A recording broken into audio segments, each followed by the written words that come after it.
million turnovers, 1 million assists. He can't shoot. He gets 33. What do you make of him in L.A.? Is he what you thought he would be? Well, listen, his first year in Houston, his only year in Houston, he was bad the first 3 months, good the last 3 months. Same thing with Washington. Bad the beginning of the season, good the end of the season. So I think it's going to be a work in progress all year, particularly in the beginning, for the three guys, LeBron, AD, and Russ, to play together. And some of that's going to be Vogel having to learn he can't play a center with those guys. He can't have Russ and a center on the court. You can't have two total non-shooters on the court. What I want to remind the audience, though, is they did not just get Russ for the playoffs. They also got him for this exact moment. We're giving LeBron the night off. Can we not lose to the Spurs, please? The Cleveland Cavaliers, LeBron's second stint there, with Kyrie and Kevin Love, were 4-23 in the 27 games LeBron sat. That doesn't even include the year Kyrie was gone because LeBron played all 82. The Lakers, seeding is going to matter at least somewhat. They need to not lose winnable games when they are resting LeBron or letting him heal up from nicks and bruises. So I think that's part of the value. Can you not get blown off the court in the minutes he sits and the games he sits? They're going to take all year to have to figure out how they're going to work in the playoffs. But where they are positioned in the playoffs, nights like last night, maybe tonight, if LeBron rests again against OKC, Russ can be valuable. But before I go, I have a question for you. I know it's your show, but I have to ask you a question. Sure. You've been doing this for 30 years. Yeah. Vegas to Tampa to Portland, Bristol to here. Yeah. You've won every award. If you're not in the Hall of Fame, you will be soon. All right. How long did you practice your Tom Brady question in a mirror before you got to ask him? It's funny. I wrote it down. Curious. I thought, if you get nervous, I'm sure you did, you just got to look over there. There's the question, and then you ask it to Tom. By the way, my favorite part was, and this is not a shock because he's a conscientious guy, he gave us a 5-minute answer. Yeah. A 5-minute answer. Oh, yeah. I know. Listen, Colin, I remember 3 years ago when Tom either tweeted or mentioned something about you, and you said on the air, like a child on Christmas, Tom Brady knows who I am. You were so excited. And seeing you get to ask him a question, it just warmed my heart, Colin. I'm very happy for you. All right. Good seeing you, buddy. Nick Wright. First things first. Bye. Yes, I did take a great deal of pride because I had a question, remember, last week, and I thought about it, and I thought that's too pithy. That's not substantial enough for Brady. Yeah, it wasn't. It was too ethereal. It might have. 13 games is all we know. And his 13-game numbers are not terrible. They're really not terrible. And I said one of my beliefs is it's when I watched LeBron and Carmelo, like year 2 or early year 3, I watched them play together on the same game. And they were both great.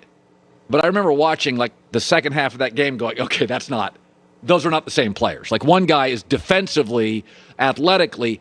And I think Josh Allen is 5-0 against Miami, and they look at that and think, okay, they've blown us.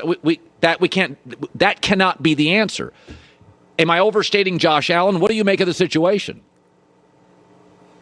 Well, here's what I would make of the situation. I think Tua, coming off what you could argue are two of his better starts, last two. I know that the team is not finishing these games. However, he's averaged 300 yards last couple games, has made some high-level throws, which were some part of the struggles early on. When the alternative is Deshaun Watson, who is such an unknown when it comes to his future in this league, his future freedom, all of it. If I'm Miami, to me, it's too big of a risk to cash in these chips that we have built up through this kind of supercharged rebuild that obviously has gone off the skids this year, to trade for a quarterback that has that much, and baggage is putting it very lightly, hanging over him.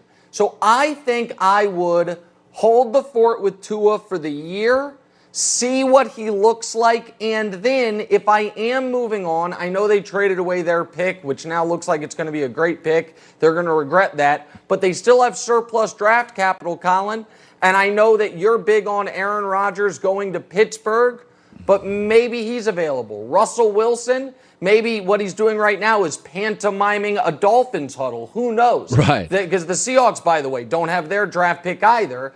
So I have seen just enough from Tua, and I have enough trepidation about Deshaun that I think I would hold the fort for the rest of the year and see what it looks like after the season. Yeah. I know that's not the sexy answer, Yeah. but I think that's what I would do. All right, fair enough. I defended Mike Tomlin, who we tend to love our offensive coaches more than our defensive coaches. Of course, Belichick's the exception there because it's an offensive league, and the Andy Reids and the Sean Paytons and the Sean McVays. I mean, Kyle Shanahan's record's brutal, and we think he's way better than Mike Singletary, and it's like, I don't know. Is he? Record doesn't tell me that. So that's part of it. We don't 44 win percentage for Kyle Shanahan. Yeah. 44. Yeah. Wins 4 out of 10 games, and he's a genius. Right. You nailed this one, by the way, but go ahead. And so my takeaway is what he said yesterday was basically exactly what he said, which is Sean Payton's not up for a USC job. Andy Reid's not. And they haven't had to deal with the drama of Big Ben, which he didn't say, but I know we all know that. That was my interpretation of Tomlin yesterday, kind of with a short fuse. Your thoughts? Yeah, I think that you were spot on. You and I had the exact same takeaway. Those two names he mentioned were not two random names he picked out of a hat. It's two guys who are always considered 2 of the 5 best coaches in football. It's like there's Belichick and then there's, who's the second best coach the last few years. And Tomlin is sitting there saying, I've never had a losing record. Sean Payton went 7-9 3 years in a row with Drew Brees. Yes, I've had a Hall of Fame quarterback, but so has Pete Carroll, so has Sean Payton, so has Andy Reid. I've been to as many Super Bowls or more than any of those guys. I've won as many Super Bowls as any of those guys. Yet, I always get jumped in the line when we talk about the great coaches. Sean Payton doesn't, Andy Reid doesn't, but Sean McVay gets to get his name mentioned ahead of me. Kyle Shanahan, who we've said, who I do think is a brilliant offensive mind, but the fact of the matter is, aside from the 1 year, they have a losing record every single year under him in San Francisco. And Tomlin, I think it's fair, because you used to see this, by the way, with Mike McCarthy before he fell out of favor. I think Tomlin's like, you guys all talk about Mike McCarthy. He's had Aaron Rodgers.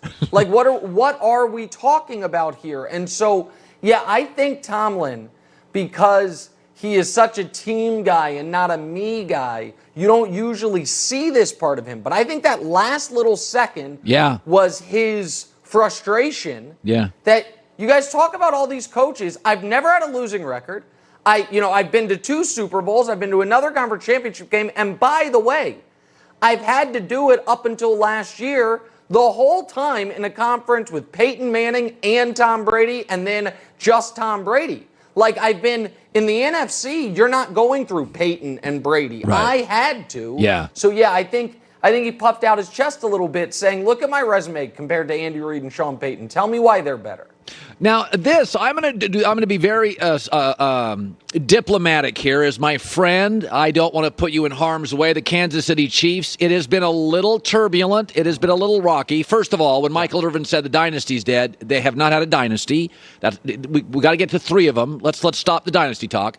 But the second thing is, I do not believe the season's over. I think they'll figure their way out to 10-7. They'll figure it out. They'll get it right.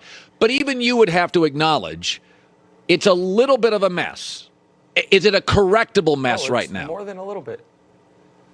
Listen, I think it is correctable. I think it's fascinating that despite this Titans game where they were awful at everything, all the smart offensive numbers say this is still a top 4 offense in football. Yeah. For points per drive, points per play, how infrequently they punt. Despite the fact that they're turning the ball over 3 times a game, they're still about as efficient as any offense in football. So I think the offense will get the turnovers right and look more like the Chiefs' offense. This idea that, playing 2 high safeties has solved the Chiefs' offense, I don't think the numbers support that, even though against the Titans, they looked like they had never practiced together. The defense is worse than it was in 2018, and that is a huge problem. Here's what I'll say about the Chiefs. They face a playoff game Monday night. Luckily, it's against the Giants, but they must win that game. And then, all of a sudden, the following Sunday, the Packers come to Arrowhead, and we'll see if they can get it right. And see if they can, because they go after the Giants, they go Packers, Raiders, Cowboys. They're going to beat the Giants. If they go 2-1 in that stretch, then they're fine. If they go 1-2, they're hanging by a thread. And obviously, if they go 0-3, the season's over. By the way, Colin, when you have coffee with the NFL decision makers, can you ask them, please, why Chiefs, Packers, one of the biggest games of the year, the week before, the Packers are playing on Thursday, and the Chiefs are playing on Monday strikes me as a little unfair, a little, schedule imbalance, if you will. I'm not sure if they looked at that at 345 Park Avenue, but, one team has maximum rest, the other team has minimum rest. It's a big game. Maybe something we'd look at in future years. That's all I'm saying. Okay, so finally, I'm not a Westbrook fan, but I would vote him in the Hall of Fame. I'd pay to watch him play. I do not think it's fair to call him a villain because I think he's a good human being. He's got a game that has not, as I've said, sometimes the sport moves with you. It's moved with Brady, where you can't hit quarterbacks and receivers. The sport has moved with Brady. It's moved away from Russ. But I said, last night, we've seen 4 or 5 games with Russ and the Lakers.